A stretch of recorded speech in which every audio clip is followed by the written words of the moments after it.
Kitchen வாழ்க வளமுடன். இன்றைக்கி ஒரு ஹெல்த் பவுடர் தான் எப்படி பண்ணுறதுன்னு பார்க்க போகிறோம். இது பேர் வந்து கொலாஜன் பவுடர். இதில் உள்ள போடுற பொருள்லாம் ரொம்ப ஹெல்த்தியாக இருக்கும். இது டெய்லி எடுத்துக்கும் போது முடி கொட்டவே கொட்டாது, உடம்புக்கு ரொம்ப நல்லது. இது ஒரு பெனிஃபிட் சொல்லிகிட்டே போகலாம். இதில் போடுற பொருள்லாம் வந்து ஈஸியாக கிடைக்கக்கூடியது தான், ரொம்ப ஈஸியாகவும் பண்ணிடலாம். வாங்க இது எப்படி பண்ணுறதுன்னு பார்ப்போம். இப்போ ஒரு பேனில் அடுப்பை சிம்மில் வச்சுருக்கேன். இப்போ வந்து இதில் வந்து 100 கிராம் பூசணி விதை சேர்த்துக்கலாம். எல்லாமே ஒரே அளவு தான். கொஞ்சம் இது வறுபடட்டும்.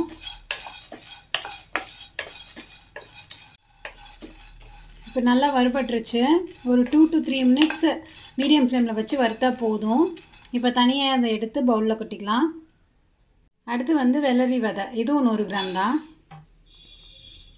இது கூட ஒவ்வொன்றும் கூட குறைச்சி அதெல்லாம் இல்லை, எல்லாமே 100 கிராம் தான். இது கொஞ்சம் வறுபடட்டும். இப்போ பாருங்கள், லைட்டாக வெடிக்க ஆரம்பிக்குது பாருங்கள். இது ஒரு 2 மினிட்ஸ் தான் வச்சுருந்தேன். நல்லா ரோஸ்ட் ஆகிடுச்சு. போதும், இதை தனியாக எடுத்துக்கலாம். அடுத்து வந்து சூரியகாந்தி விதை, இது 100 கிராம். இந்த விதையெல்லாம் நம்ம வந்து டெய்லி எடுத்துக்க மாட்டோம். இந்த மாதிரி பவுடராக எடுத்துக்கிட்டோம்னா நம்ம ரொம்ப ஹெல்த்தியாக இருக்கும் உடம்புக்கு. இது நல்லா வறுபட்டுருச்சு. இப்போ இதை எடுத்துக்கலாம் தனியாக. அடுத்து வந்து இது வெள்ளை பூசணி விதை, இது 100 கிராம் தான்.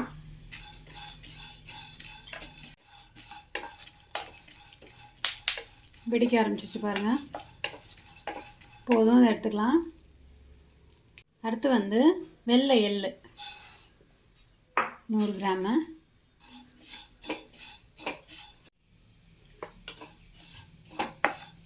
வெள்ளை எள்ளு வெடிக்க ஆரம்பிக்குது பாருங்கள். நல்லா சூடாயிடுச்சு. இப்போ இதை எடுத்துக்கிட்டு அடுத்தது போட்டுக்கலாம். அடுத்து வந்து ஆளி விதை, ஃப்ளாக்ஸ் சீட்ஸ், இது 100 கிராமு. இதெல்லாம் உடம்புக்கு ரொம்ப நல்லது. வெயிட் லாஸ் பண்ணணும்னு நினைக்கிறவங்க இந்த விதை எடுத்துக்கலாம். இது நல்லா வறுபட்டுருச்சு, வெடிக்குது பாருங்கள்.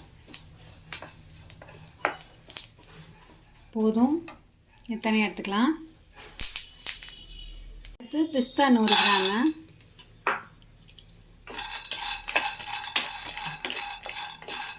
இதெல்லாம் ஹெல்த் பவுடரில் சேர்க்கும் போது கொஞ்சம் டேஸ்ட்டாகவும் இருக்கும்.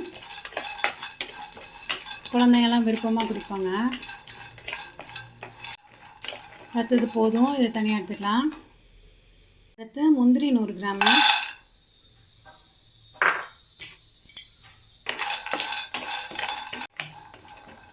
இது நல்லா வறுபட்டுருச்சு, இதை எடுத்துக்கலாம். அடுத்தது பாதாம் 100 கிராம், இது வறுத்துக்கலாம்.